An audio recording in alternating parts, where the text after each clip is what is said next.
പേര് ഷിജി ജെയിംസ് തൈപ്പറമ്പിൽ. കണ്ണൂർ ജില്ലയിലെ ഉളിക്കൽ ഗ്രാമപഞ്ചായത്ത് വയത്തൂർ വാർഡിലെ വിക്ടോറിയ കുടുംബശ്രീ അംഗമാണ്. 2010 കുടുംബശ്രീ രൂപീകരിച്ച് കുടുംബശ്രീയുടെ സെക്രട്ടറി ആവുകയും പിന്നീട് വന്ന തെരഞ്ഞെടുപ്പിൽ ADS എക്സിക്യൂട്ടീവ് അംഗവും 2021 തെരഞ്ഞെടുപ്പിൽ ഉളിക്കൽ CDSലെ CDS അംഗവുമായി. AHCRP ആണ്. ME ഉപസമിതി കൺവീനറുമാണ്.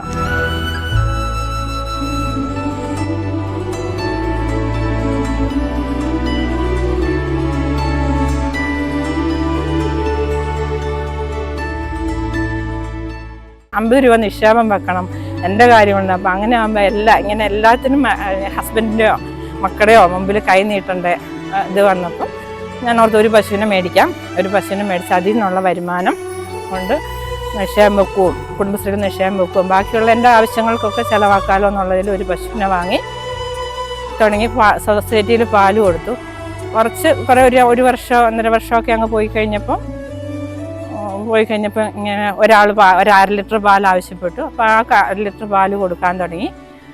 അത് പിന്നെ 1 5 10 അങ്ങനെ കൂടി വന്നപ്പോൾ പാലിൻ്റെ ആവശ്യം കൂടി വന്നു. പശുവിൻ്റെ പാല് തികയാതെ വന്നു. അപ്പോൾ കൂടുതൽ ഒരു പശുവിനായിട്ട് പിന്നെ വാങ്ങി. ഞങ്ങളുടെ ഫാമിൽ ഇപ്പോൾ 25 പശുക്കളുണ്ട്. അതിൽ HF കൂടുതൽ HF ആണ്. പിന്നെ HF ജേഴ്സി ക്രോസ്, HF സിസ് ബ്രൗൺ ക്രോസ് ഉണ്ട്, പിന്നെ ഗീറുണ്ട്. ഇത്രയും ഇനങ്ങളാണ് ഉള്ളത്. 4 ഏക്കർ സ്ഥലത്ത് പുൽകൃഷിയുണ്ട്. പിന്നെ പെല്ലറ്റ്, ചോളം ആണ് കൊടുക്കുന്നതെങ്കിൽ ചോളപ്പൊടി കൊടുക്കുകയില്ല, പിണ്ണാക്കും. ഇത്രയും ഐറ്റംസേ കൊടുക്കുന്നുള്ളൂ. അത് ഡ്രൈ ആയിട്ടാണ് കൊടുക്കുന്നത്.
$250 300 ലിറ്റർ പാലുണ്ട്.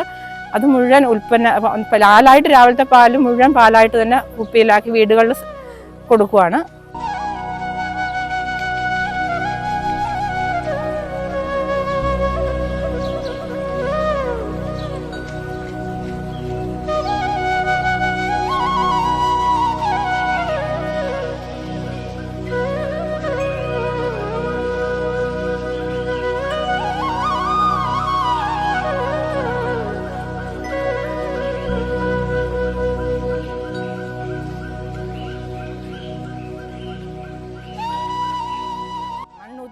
ഒരു ട്രെയിനിങ് ഉണ്ട്, 4 ദിവസം ഉൽപ്പന്നങ്ങൾ ഉണ്ടാക്കുന്ന ട്രെയിനിങ് ഉണ്ടെന്ന് പറഞ്ഞു. ട്രെയിനിങ്ങിന് ഞാൻ പോയാൽ ഇവിടുത്തെ കാര്യങ്ങളൊന്നും നടക്കുകയില്ല എന്ന് എനിക്കറിയാം. അതുകൊണ്ട് ഞാൻ ഇല്ലയെന്ന് പറഞ്ഞു. കാര്യമൊക്കെ ശരിയാണ്, എല്ലാ കാര്യങ്ങളും ഞാനും കൂടെ ഉണ്ടെങ്കിൽ ഇവിടുത്തെ കാര്യങ്ങളൊക്കെ നടക്കുകയുള്ളൂ. അതുകൊണ്ട് പോകാൻ പറ്റിയില്ല എന്ന് പറഞ്ഞു. പക്ഷെ ജി ചേച്ചിയുടെ നിർബന്ധത്തിലാണെന്ന്. ജി ചേച്ചിയും കൂടെ വരുവാണെങ്കിൽ ഞാൻ പോകാമെന്ന് പറഞ്ഞെന്ന് ജി ചേച്ചിയും കൂടെ വന്ന് കണ്ണൂർ ജില്ലയിൽ നിന്ന് 2 പേരെ വിട്ടുണ്ടായിരുന്നുള്ളൂ. അങ്ങനെ കണ്ണൂർ ജില്ലയിൽ നിന്ന് ഞാനും എനിക്കായിരുന്നു ചാൻസ് കിട്ടി. അപ്പം ഞാൻ അങ്ങനെ പോയി കഴിഞ്ഞപ്പോൾ ഇവിടുത്തെ കാര്യങ്ങളെല്ലാം അങ്ങനെ അന്ന് ട്രെയിനിങ് കൂടി വന്നു. പിന്നീട് 2019 അല്ലെങ്കിൽ 20 ലാസ്റ്റ് ആയിരുന്നു. അങ്ങനെ 20 ലാസ്റ്റിൽ ട്രെയിനിങ് കൂടി വന്നു. മാട്ടുപ്പെട്ടിയിലൊരു ട്രെയിനിങ് ഉണ്ടായിരുന്നു. അത് കഴിഞ്ഞപാട് അങ്ങനെ കഴിഞ്ഞു. അപ്പോൾ ആ ട്രെയിനിങ്ങിന് പോയപ്പോൾ എനിക്ക് മനസ്സിലായി പിന്നെ ഞാനിവിടെ ഇല്ലെങ്കിലും കാര്യങ്ങളൊക്കെ നടക്കും. അങ്ങനെയാണ് കുടുംബശ്രീ കൊണ്ടാണ് അങ്ങനെ ട്രെയിനിങ്ങിന് പോയത് കൊണ്ടാണ് ഞാൻ ഇവിടെ കാര്യങ്ങൾ നെയ്യിലും കാര്യങ്ങൾ ഇവിടെ നിയന്ത്രിച്ച് കാര്യങ്ങളെല്ലാം പൊക്കോളും എന്നുള്ളൊരു എനിക്കൊരു ധൈര്യം വന്നു. അങ്ങനെ വന്നു. ഞാൻ പിന്നീട് തിരിച്ചു വന്നു. എല്ലാ ഉൽപ്പന്നങ്ങളും. അപ്പോൾ പാല് തികയുന്നില്ല. തൈരുണ്ടാക്കിയാലും നെയ്യ് ഉണ്ടാക്കി അങ്ങനെ കുറേ അതുകൊണ്ട് കൂടുതൽ പശുവിനെ മേടിക്കണം എന്നുള്ളതിലൊരു ഇങ്ങനെ ഇപ്പോൾ 50 പശുവിൻ്റെ ഒരു ഫാം പണിതത്. അപ്പോൾ 50 പശുവിനെ മേടിച്ചിട്ടില്ല, ഇനി മേടിക്കണം. ഇനി അതിൻ്റെ പ്രൊഡക്ഷൻ യൂണിറ്റ് ഉണ്ടാക്കണം. അതിൻ്റെ ഉൽപ്പന്നങ്ങൾ ഉണ്ടാക്കുന്ന മെഷീനറീസൊക്കെ 5 ബോട്ടിൽ തൈരാക്കി ഉളിക്കലൊരു കടയിൽ വെച്ചു. അത് അന്ന് തന്നെ സെയിലായി പോയി. അത് കഴിഞ്ഞപ്പോൾ അവർ 10 ആവശ്യപ്പെട്ടു. അങ്ങനെ 10 അത് അവിടെ വെച്ച് കഴിഞ്ഞപ്പോൾ അത് എല്ലാവരും ഡിമാൻഡ് ആണെന്നുണ്ട്. അടുത്ത കടക്കാരൻ ചോദിച്ചു. അങ്ങനെ ഉളിക്കലിലുള്ള എല്ലാ കടയിലും തൈര് വയ്ക്കാൻ തുടങ്ങി. 2018 കഴിഞ്ഞ് 19 ആയി കഴിഞ്ഞപ്പോഴത്തേന് പിന്നെ അതിൻ്റെ ലൈസൻസ് എടുക്കാൻ കൊറോണയ്ക്ക് മുമ്പ് ഞാൻ അതിൻ്റെ FSI രജിസ്ട്രേഷനും എടുത്ത് റിച്ചൂസ് എന്ന പേരിൽ ബ്രാൻഡ് ചെയ്ത് തൈര് ഇറക്കാൻ തുടങ്ങിയായിരുന്നു. തൈരും അതിൻ്റെ ഉൽപ്പന്നമായ നെയ്യും വെണ്ണയും ഉണ്ടാക്കുന്നുണ്ടായിരുന്നു. ചാണാനിങ്ങനെ കൊണ്ടുപോയിട്ട് വെയിലത്തുണങ്ങിയാൽ അതിൻ്റെ വളം നഷ്ടപ്പെടുന്നുണ്ട്. അപ്പോൾ അതുകൊണ്ട് അതിനാണ് ഒരു UB ഷീറ്റ് ഇട്ടിട്ട് ഒരു ഷെഡ് അവിടെ പണിതു. അപ്പോൾ ചാണാൻ അതിൻ്റെ അകത്ത് ഇട്ടിട്ട് വെയിലും മഴയും കൊള്ളാതെ ഉണങ്ങാന്നുള്ളതായി. അങ്ങനെ ആയി കഴിഞ്ഞപ്പോഴത്തേനും നമുക്കിങ്ങനെ തോന്നി അതിൻ്റെ ചുറ്റുവട്ടം വലയിട്ടാൽ കോഴീനെ അതിൻ്റെ അകത്ത് ഇട്ടാൽ കോഴി ഉണങ്ങി തന്നോളും. അപ്പം കോഴീനെ ഇടുന്ന കാര്യം ആലോചിച്ച് പറഞ്ഞ് മുട്ടക്കോഴീനെ ഇട്ടാൽ മുട്ടയും കിട്ടും, പിന്നെ ചാണാൻ ഉണങ്ങിയും കിട്ടും. അതിൽ ചാണാൻ ഉണങ്ങാൻ വേണ്ടിയിട്ട് 200ഓളം കോഴികളെ അതിൻ്റെ അകത്തിട്ട് നല്ല പൊടി പോലെ പൊടിഞ്ഞ് വരും. അപ്പം അത് മാർക്കറ്റ് ചെയ്യുന്നുണ്ട്. അതിന് നല്ല ഡിമാൻഡാണ്.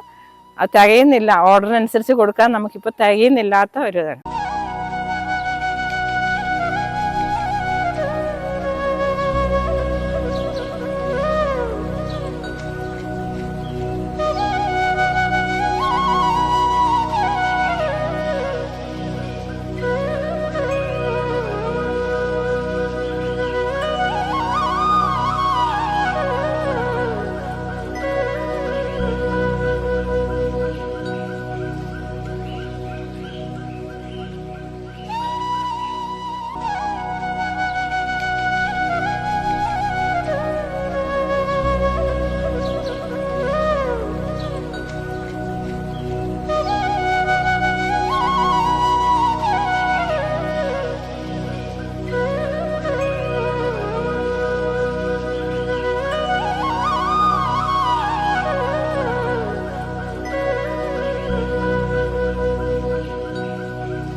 റിച്ചൂസ് വാല്യൂ അഡീഷൻ യൂണിറ്റ് ഏറ്റവും ബെസ്റ്റായിട്ട് തന്നെ നമ്മുടെ CDC ഏറ്റവും ബെസ്റ്റ് സംരംഭം തന്നെ പറയാം.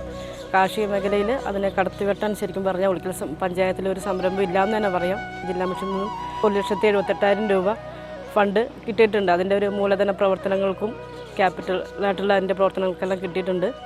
അപ്പോൾ അത് 1,00,000 രൂപ മാത്രമേ അവർക്ക് തിരിച്ചടക്കേണ്ടതുള്ളൂ. അപ്പോൾ അതിന് വേണ്ടിയുള്ള എല്ലാ സഹായവും CDC നിന്ന് എല്ലാ സഹായവും അവർക്ക് നൽകാറുണ്ട്. അതുപോലെ തന്നെ പ്രത്യേകിച്ചും മേളകളൊക്കെ വരുന്ന സമയത്ത് ഇവരുടെ ഉൽപ്പന്നങ്ങൾ നമ്മൾ ചന്തയിൽ പ്രദർശനത്തിന് വെക്കാറുണ്ട്. അപ്പോൾ നല്ല ഡിമാൻഡുള്ള ഉൽപ്പന്നങ്ങൾ തന്നെയാണ് തൈര്, അതുപോലെ നെയ്യ്, മറ്റു ഉൽപ്പന്നങ്ങളെല്ലാം നല്ല രീതിയിൽ വിപണനം ചെയ്യാൻ സാധിക്കുന്നുണ്ട്.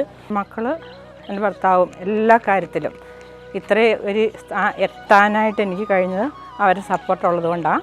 ഞാനിവിടെ ഇല്ലെങ്കിലും എല്ലാ കാര്യത്തിലും അവരെൻ്റെ ഒപ്പം, എൻ്റെ മുമ്പിലും തന്നെ പറയാം, എൻ്റെ മുമ്പിൽ നിന്ന് നയിക്കുന്നവരാണ്. മാർച്ച് 8 വനിതാ ദിനത്തിന് എന്നെ മികച്ച സംരംഭകയായിട്ട് മണിപ്പാറ വിളിച്ചിട്ട് എന്നെ അനുമോദിച്ചായിരുന്നു. റിച്ചൂസ് പ്രൊഡ്യൂസർ ഗ്രൂപ്പ് 5 അംഗങ്ങളടക്കുന്ന റിച്ചൂസ് പ്രൊഡ്യൂസർ ഗ്രൂപ്പ് രജിസ്റ്റർ ചെയ്ത് ജില്ലാ മിഷൻ ഫണ്ട് 1,78,000 രൂപ അനുവദിച്ചിട്ടുണ്ട്. അതിൻ്റെ പ്രവർത്തനങ്ങൾ തുടങ്ങാൻ പോകുന്നതേ ഉള്ളൂ. ഈ സംരംഭം ഇത്രയും വിജയിപ്പിക്കുന്നതിനും ഞാൻ ഇന്നത്തെ നിലയിൽ നിൽക്കുന്നതിനും ഉളിക്കൽ CDSൻ്റെയും ജില്ലാ മിഷൻ്റെയും നല്ല സപ്പോർട്ട് എനിക്ക് കിട്ടിയിട്ടുണ്ട്.